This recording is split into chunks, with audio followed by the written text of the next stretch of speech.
আপনি সোশ্যাল মিডিয়াতে পুরুষের ছবি দেখে, ভিডিও দেখে আপনি হারাম আনন্দ পাচ্ছেন।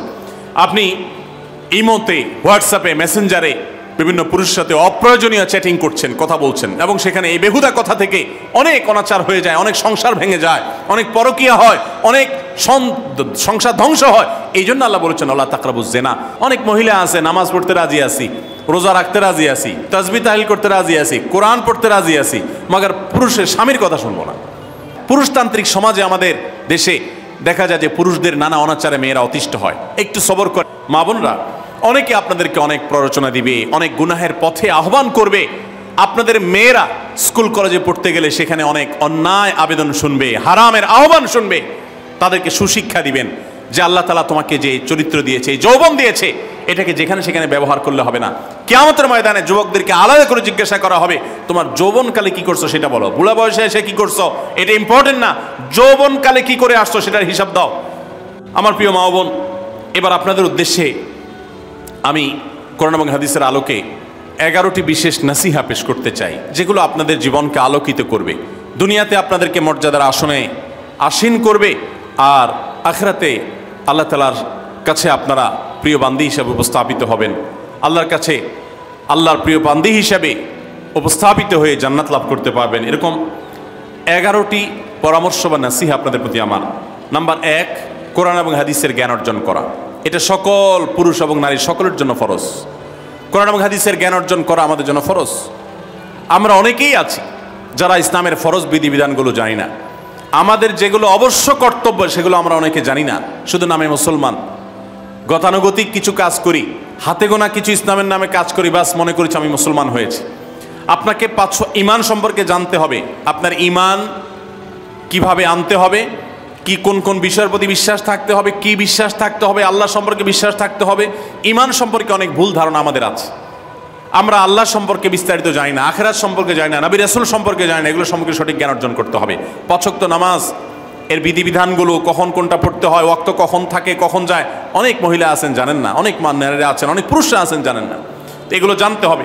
ইসলামকে জানাটা অনেক গুরুত্বপূর্ণ। আর জানার জন্য কোরআনে কারীম বুঝে পড়বেন, হাদিস বুঝে পড়বেন, মাসলা মাসাইলের বই পুস্তক বুঝে পড়বেন ওলামাদের তত্ত্বাবধানে থেকে, এবং কোরআন এবং হাদিস শেখার যত ভালো আয়োজন উদ্যোগ আছে সেগুলোতে শামিল হবেন, জ্ঞান অর্জন করবেন। এটা ইসলামের গুরুত্বপূর্ণ একটা ব্যাপার। জ্ঞান অর্জন যদি না করেন তাহলে আপনি ইসলামের কোনো কাজ করতে পারবেন। ইসলামের সব কিছুর আগে হলো জ্ঞান অর্জন করা। সব কিছুর আগে ইসলাম সম্পর্কে ইলম অর্জন করতে হবে, কোরআন হাদিসের নলেজ অর্জন করতে হবে। নাম্বার 2, 5 ওয়াক্ত নামাজ। নবী সাল্লাল্লাহু আলাইহি সাল্লাম জান্নাতে, মেয়েদের জান্নাতে যাওয়ার শর্টকাট যে সিলেবাস দিয়েছেন, শর্টকাট যে ওয়ে বলেছেন, 4টা শর্ত দিয়েছেন। এর মধ্যে থেকে একটা হলো 5 ওয়াক্ত নামাজ ঠিকঠাক মতো যদি আদায় করেন।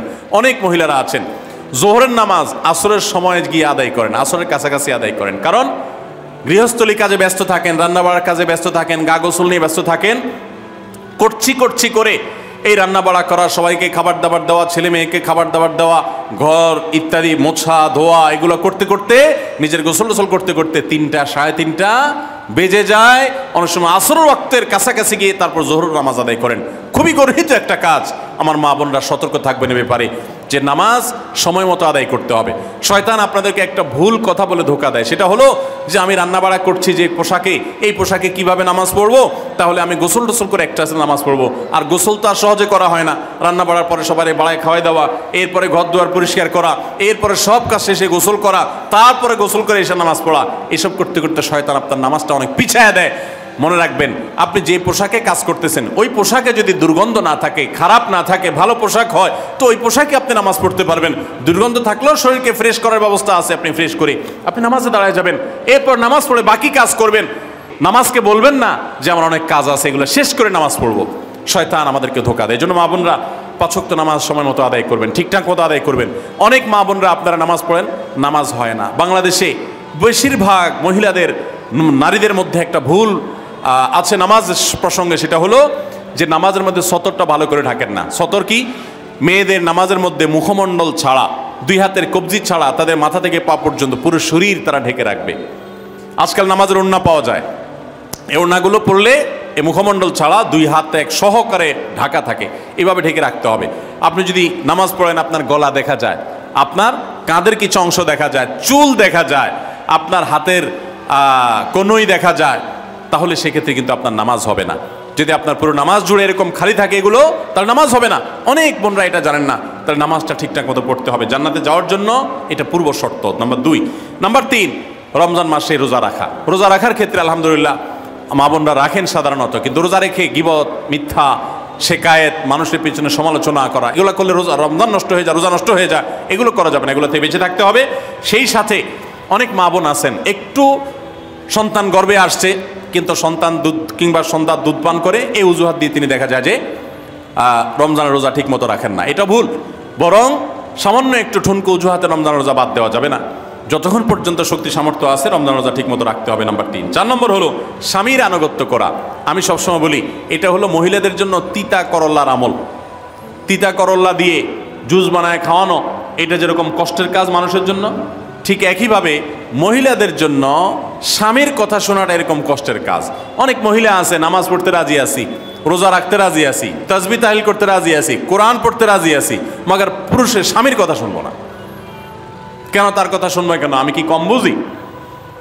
এই মানসিকতা আজ পশ্চিমা অপসংস্কৃতির যে ছোঁয়া আমাদের সমাজে এসেছে, লেগেছে, এটার কারণে আমাদের মা বোনদের মধ্যে তৈরি হয়েছে। এটা কখনো আমাদেরকে সুখী করতে পারে না। একটা ছোট মুদি দোকানেও একজনকে দায়িত্বশীল মানতে হয়, একজন মালিক হয়, আরেকজন অধীনস্থ হয়, একজন ম্যানেজার হয়, আরেকজন তার কর্মী হয়। এতটুক চেইন অফ কমান্ড যদি ঠিক না থাকে, তাহলে একটা ছোট দোকানও সুশৃঙ্খলভাবে চলতে পারে না, সেটাও বিশৃঙ্খল হয়ে যাবে। তাহলে একটা সংসার, একটা পরিবারে একজনকে মুরব্বী না মানলে কিভাবে সেটা চলতে পারে? অবশ্যই একজন নারী তার স্বামীকে অভিভাবক মানবেন, মুরব্বী মানবেন, তাকে মেনে চলবেন। শুধু ইসলামই বলে নাই, পশ্চিমা দুনিয়ার মানুষরাও স্বীকার করে। সব একটা আত্মজীবনীমূলক লেখা ধারাবাহিকভাবে বাংলাদেশে একটি জাতীয় গণমাধ্যমে প্রকাশ হয়েছে অনেক বছর আগে, আমি পড়েছি। সেখানে তিনি পরিষ্কার করে বলেছেন যে আমার দাদি নানীরা পারিবারিক জীবনে যতটা সুখী ছিল, এখন আমাদের স্ত্রী, আমাদের মেয়েরা ততটা সুখী না। অথচ তাদের এত বেশি শাড়ি চুড়ি, এত বেশি সাজগোজ, এত বেশি সুখ সমৃদ্ধির উপকরণ ছিল না আজকের মেয়েদের যতটা আছে। পারিবারিক শান্তি তখন যতটা ছিল এখন তার ধারে কাছেও নেই। এর অন্যতম কারণ হলো এটি যে আমরা পশ্চিমা অপসংস্কৃতির ছোঁয়ায় পড়ে শয়তান আমাদেরকে অতিরিক্ত স্বাধীনতার নাম দিয়া আমাদেরকে বলগাহীন স্বাধীনতার পথে নিয়ে গেছে, যেটা আমাদের ধ্বংস ডেকে এনেছে। এজন্য একজন গার্ডিয়ান, একজন অভিভাবক পরিবারে থাকতে হবে, তাকে মানতে হবে। আপনি নারী হিসাবে আপনার স্বামীটাকে যদি মনে হয় একটু বোকা কিসিমের, সে বুঝে না, আপনি অবশ্যই ডেফিনেটলি আপনি তাকে বোঝাবেন, আপনি তাকে আপনার মতামত বলবেন, তারও কর্তব্য আপনার মতামত গ্রহণ করা। কিন্তু এর মানে এই না যে আপনি তাকে ডিনাই করবেন, পাত্তা দিবেন না, অবজ্ঞা করবেন, তার কাছে জিজ্ঞেস করা ছাড়া যেদিক সেদিক যাবেন, যা খুশি তা করবেন, এটা উচিত না। আপনার জান্নাতে যাওয়ার প্রয়োজনে ওই যে তিতা করল্লা বলেছি, সে যদি কোনো দিক থেকে তাকে মানতে আপনার কষ্ট হয়, আপনার থেকে সে পিছিয়ে আসে বুদ্ধিতে জ্ঞানে, তারপরে একটু কষ্ট করে ঢোক গিলেন, একটু কষ্ট করে সবর করেন, শুধুমাত্র জান্নাতের আশায় আল্লাহ তাআলা আপনাকে মর্যাদা দিবেন, দুনিয়াতে বড় করবেন, আখিরাতে বড় করবেন। অনেক সময় দেখা যায় পুরুষতান্ত্রিক সমাজে আমাদের দেশে দেখা যায় যে পুরুষদের নানা অনাচারে মেয়েরা অতিষ্ঠ হয়। একটু সবর করেন, সন্তান সন্ততি বড় হবে, তখন আর পুরুষের এই সমস্ত জুলুম থাকবে না, পুরুষ তখন দৌড়ের উপরে থাকবে। এই বাস্তবতা আমরা প্রত্যেকটা মানুষ উপলব্ধি করার কথা। অতএব মুসলিম নারীদের অত্যন্ত গুরুত্বপূর্ণ আরেকটি বিষয় হলো 4 নম্বর যেটি বললাম, স্বামীর আনুগত্য করা। যতটুকু সম্ভব তার সর্বোচ্চ আনুগত্য করার চেষ্টা করতে হবে, যতক্ষণ তিনি কোরআন হাদিসের কথা বলেন। স্বামী যদি কোনো অন্যায় কথা করতে বলেন, তাহলে তখন আর তার কোনো কথা শোনা যাবে না। নাম্বার 5, একজন মুসলিম নারীর জন্য তার ইজ্জতের হেফাজত অত্যন্ত গুরুত্বপূর্ণ ব্যাপার। এমন একটা সমাজে আমরা বসবাস করতেছি, পাঠ্য বইয়ে শিক্ষার নামে আমাদের সন্তানদের চরিত্র নষ্ট করে দেওয়া হচ্ছে, বিবাহ বহির্ভূত সম্পর্ক করতে তাদেরকে উস্কানি দেওয়া হচ্ছে, শিক্ষার নামে কুশিক্ষা দেওয়া হচ্ছে, যার কারণে আমার সন্তান নষ্ট হয়ে যাচ্ছে। এই জন্য আমি বলি, এমন যুবক, এমন যুবতী আজকাল সোনার হরিণ হয়ে গেছে। হাজারে 10 জন যুবক পাওয়া যাবে কিনা সন্দেহ, যেই যুবক বুকে হাত রেখে বুক টান টান করে আল্লাহর শুকরিয়া আদায় করে বলতে পারবে তার যৌবনে কোনো হারাম স্পর্শ সে করে নাই, কোনো হারামের কাছে সে যায় নাই, তার চরিত্রকে সে হেফাজত করেছে, কোনো গুনাহে সে লিপ্ত হয় নাই, এরকম কথা বলার মতো যুবক খুব বেশি নাই আমাদের সমাজে। ধ্বংস করে ফেলা হয়েছে বিনোদনের নামে, শিক্ষার নামে, নানা নামে।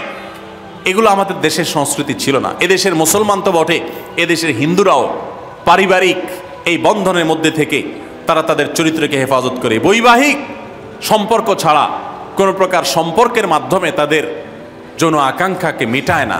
এটা এদেশের মাটির, এদেশের কালচার, এদেশের মানুষের কালচার, এদেশের সকল ধরনের মানুষের কালচার, কিন্তু এদেশের সেই সংস্কৃতিকে ধ্বংস করে দেওয়া হচ্ছে ছোট ছোট বাচ্চাদের বইয়ে এই বিবাহ বহির্ভূত সম্পর্কের কথা বলে। এই জন্য সচ্চরিত্র এখন সোনার হরিণ হয়ে গেছে। নবী সাল্লাল্লাহু আলাইহি সাল্লাম বলেছেন, মাইয়াজমান লি মা বাইনা লিহিয়াইহি ওয়া মা বাইনা রিজলাইহি আদমান লাহুল জান্নাহ। যে ব্যক্তি তার দুই চোয়ালের মাঝখানের অঙ্গ অর্থাৎ মুখ, আর যে ব্যক্তি তার দুই রানের মধ্যবর্তী অঙ্গ, তার লজ্জাস্থানকে হেফাজত করবে, অন্যায় খাতে ব্যবহার করবে না, এটার সংরক্ষণের দায়িত্ব এবং গ্যারান্টি যে ব্যক্তি নিজের ব্যাপারে নিজে নিবে, নবী সাল্লাল্লাহু আলাইহি ওয়াসাল্লাম বলেছেন, আমি তার জন্য জান্নাতের দায়িত্ব নিয়ে নিলাম। যে এটা দুইটার দায়িত্ব নিতে পারবে, আমি তার জান্নাতের দায়িত্ব নিলাম। এবং নবী সাল্লাল্লাহু আলাইহি ওয়াসাল্লাম আরো বলেছেন, আকসারু মা ইউদখিলুন নাস আন-নার, মানুষকে সবচেয়ে বেশি জাহান্নামে নিয়ে যায় কোন জিনিসে? আল ফামু আল ফরজ, এই দুটি অঙ্গ, মুখ এবং লজ্জাস্থান। এই জন্য মা বোনরা, অনেকে আপনাদেরকে অনেক প্ররোচনা দিবে, অনেক গুনাহের পথে আহ্বান করবে। আপনাদের মেয়েরা স্কুল কলেজে পড়তে গেলে সেখানে অনেক অন্যায় আবেদন শুনবে, হারামের আহ্বান শুনবে। তাদেরকে সুশিক্ষা দিবেন যে আল্লাহ তাআলা তোমাকে যে চরিত্র দিয়েছে, এই যৌবন দিয়েছে, এটাকে যেখানে সেখানে ব্যবহার করলে হবে না। কিয়ামতের ময়দানে যুবকদেরকে আলাদা করে জিজ্ঞাসা করা হবে, তোমার যৌবনকালে কি করছো সেটা বলো, বুড়া বয়সে এসে কি করছো এটা ইম্পর্টেন্ট না, যৌবনকালে কি করে আসছো সেটার হিসাব দাও। যৌবনকে হেফাজত করার গুরুত্ব এত বেশি, আল্লাহ আলাদা করে জিজ্ঞাসা করবেন। এই জন্য মা বোনদের কর্তব্য তাদের মেয়েদেরকে, ছেলেদেরকে অসৎ চরিত্রতা থেকে হেফাজত করবেন, সংরক্ষণ করবেন, তাদেরকে বুঝাবেন, তাদেরকে সেভাবে বড় করবেন যে বিয়ে শাদীর মাধ্যমে, সাংসারিক জীবনের মাধ্যমে তোমরা তোমাদের এই জীবনকে তোমরা উপভোগ করবে। আল্লাহ তাআলা তোমাদের জন্য যে নেয়ামত রেখেছেন সেই নেয়ামত তোমরা পাবে, কিন্তু অবৈধ উপায়ে কখনো তোমরা সেদিকে পা বাড়াবে না। যারা বাড়ায় তাদের দুনিয়াতেই ধ্বংস হয়, আখিরাত তো আছেই। এই অবৈধ সম্পর্ক করে সুখে থাকে খুব কম মানুষ। যারা যত বেশি এই জগতে যায় তারা তত বেশি অসুখী থাকে দাম্পত্য জীবনে। অতএব একজন নারী, তার 5 নম্বর গুরুত্বপূর্ণ বিষয় হলো তার ইজ্জতের হেফাজত, লজ্জাস্থানের হেফাজত এবং তার চরিত্রের হেফাজত। আল্লাহ তাআলা আমাদের মা বোনদেরকে সেই তৌফিক দান করুন। অনেক সময় দেখা যায় যে সবই ঠিক আছে, আপনি সোশ্যাল মিডিয়াতে পুরুষের ছবি দেখে, ভিডিও দেখে আপনি হারাম আনন্দ পাচ্ছেন।